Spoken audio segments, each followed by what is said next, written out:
So until now we have studied about the first shifting property, second shifting property and many more properties of Laplace transform. The first shifting property, it says that whenever the Laplace transform of f of t is given to be capital F of s, then the Laplace transform of the function multiplied by e to the power at, that is equal to capital F of s minus a.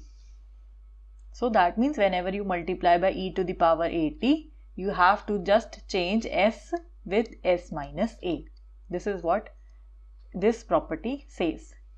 Another property, second shifting property, it says that whenever you have the Laplace transform of f of t as capital F of s, then the Laplace transform of u of t minus a multiplied by f of t minus a, that is equal to e to the power minus a as capital F of s, where what is this u? This u is the unit step function. And this second shifting property, this is a very useful property whenever we are to take the inverse Laplace transform. So in that case, suppose some function is given to you and e to the power something is given to you. In that case, it is equivalent to this quantity u of t minus a, and whatever is the Laplace inverse of capital F of s, that is small f of t.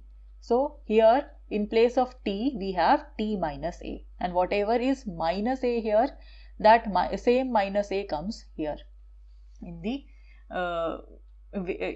in place of variable t, we have t minus a. So this is what we know. And if here in place of the function f of t we had this property, that Laplace transform of u of t minus a into f of t minus a, this is equal to e to the power minus as into f of s. So according to this property, f of t, if the function is given to be equal to 1, that means here we have 1. So whatever is the Laplace transform of this function, what is the Laplace transform of 1? That is equal to 1 divided by s. So here we have this to be e to the power minus as into the Laplace transform of 1 divided by s here. And if you have if you wanted to calculate the Laplace transform of u of t, what would be that? That means a is equal to 0 and the function f of t is equal to 1 in this respective expression. So that means whenever e is equal to 0, so you have e to the power minus 0, so that is 1, and the Laplace transform, what is f of s? That is the Laplace transform of f of t, and f of t is given to be 1. So the Laplace transform of f of t, that is equal to the Laplace transform of 1, that is equal to 1 upon s. So its answer is equal to 1 by s.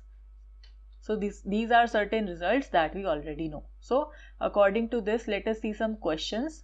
The first question says we are to find the inverse Laplace transform of the function f of s, and it is given to be e to the power minus pi s divided by s plus 3. So here, if you see, here we have e to the power minus pi s with us. So that means we can use the second shifting property here very easily. So according to that whatever we have in product with this particular term e to the power minus pi s, so we have this function g of s is equal to 1 divided by s plus 3. So we can first calculate what is the inverse of this particular function. So it is equal to small g of t, so it would be Laplace inverse of g of s. So Laplace inverse of 1 by s plus 3, and using the first shifting property, it is equal to e to the power minus 3t. So this is the result. Now according to second shifting property, what the Laplace inverse transform of e to the power minus pi s g of s, that is equal to u to the power, here in the coefficient of s is minus pi, so we have u of t minus pi, g of t minus pi. And what was our function g of t? Our function g of t was equal to e to the power minus 3t. So here you would have to replace t with t minus pi. So that means your function g of t minus pi, it would become e to the power minus 3 t minus pi. So we'll substitute that value here. So it is equal to this. So this is the final answer.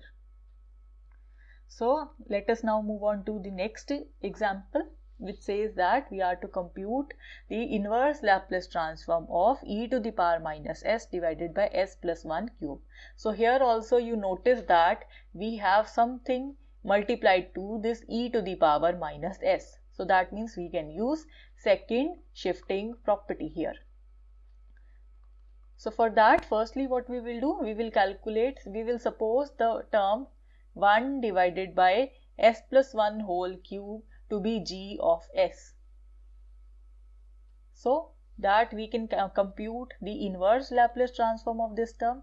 So we assume that the inverse Laplace transform is g of t, and we can substitute the values. Now we can apply the first shifting property. According to that, first shifting property says the Laplace transform of f of s minus a, that is equal to e to the power a s into Laplace inverse of f of s. So this is the first shifting property in the inverse terms. So here, because we have the Laplace transform of some function of s plus 1, so we can write s plus 1 as s minus of minus 1. So that means your a here is equal to minus 1. If a is equal to minus 1, so we have e to the power minus at. So this term is e to the power minus t, and the Laplace inverse of the function, the same function where now you have replaced s minus a with s. So it is 1 divided by s cube. So now if you are to calculate Laplace inverse of 1 divided by s cube, that is equal to t square divided by 2 factorial. So now because you have the Laplace transform of 1 divided by s plus 1 cube, so the Laplace inverse transform of e to the power minus s multiplied by this function would be equal to the second shifting property u of t minus 1 multiplied by g of t minus 1. So u of t minus 1 would come as such, and because we know what is g of t, this quantity is equal to g of t. We have just calculated. So what we have to do, we have to replace t with t minus 1 here. So when you replace t with t minus 1, so it becomes e to the power minus t minus 1 into t minus 1 whole square divided by 2 factorial. So this is their final answer. So now these are very simple questions. So let us now see another question which says that calculate or evaluate the expression Laplace inverse of e to the power minus s minus 3 e to the power minus 3s divided by s square.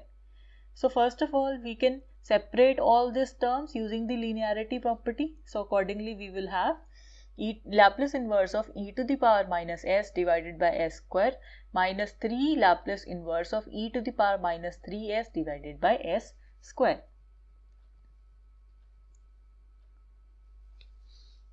So that it is equal to, here we will what we will do, we will apply the second shifting property. So it would be equal to u of t minus 1 into the say the Laplace transform of this is g of t minus 1. Suppose your g of s, that is equal to 1 by s square. Therefore what would be g of t? It would be the Laplace inverse of g of s.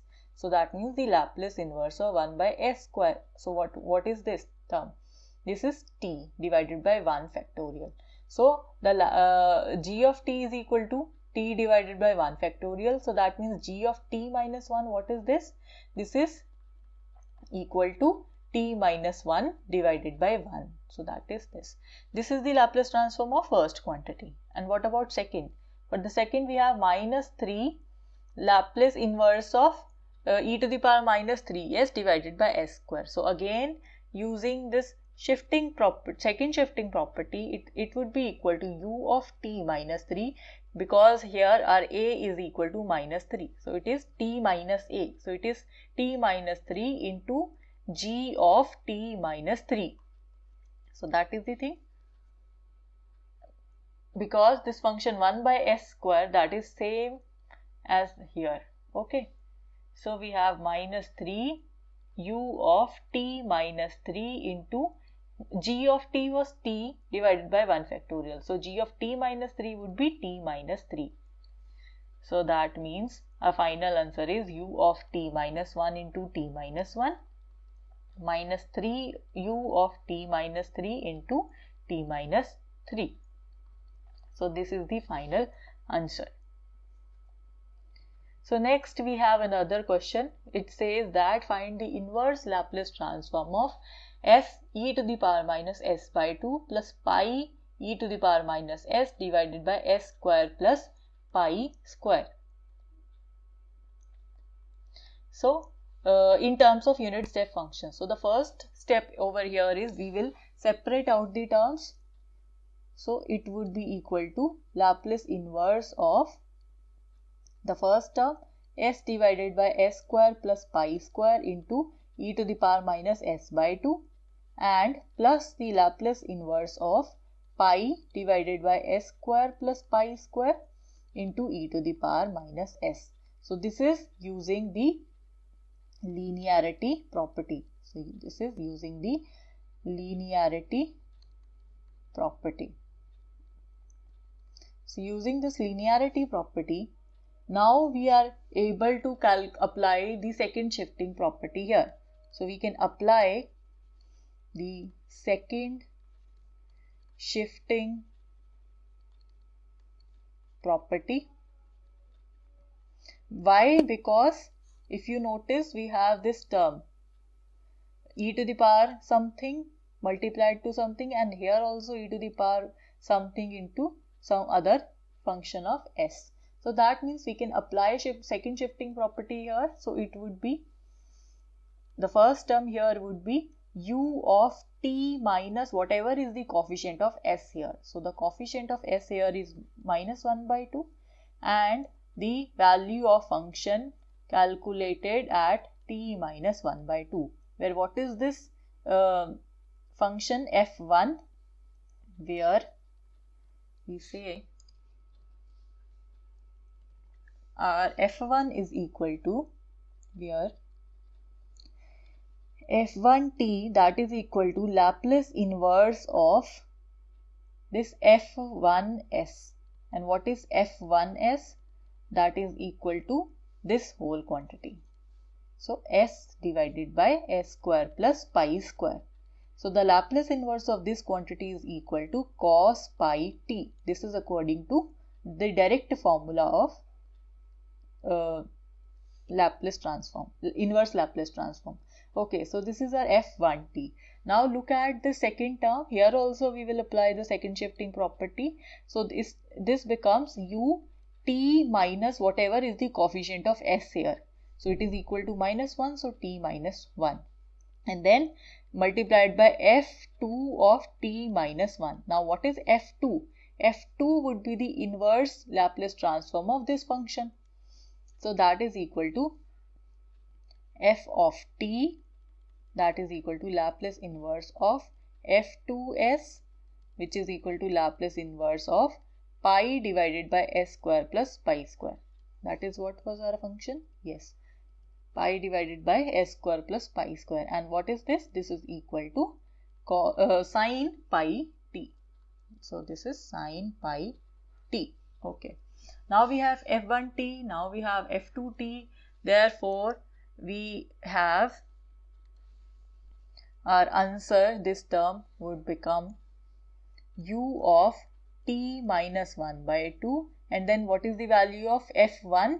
f1t was this quantity. What would be f1 of t minus half? So here we will replace t with t minus half. So we would have cos pi of t minus 1 by 2. So this is the first term, and the second term u of t minus 1, and here f2t was this term. So here also we will replace t with t minus 1. because we require t minus 1. So it would be sine pi t minus 1.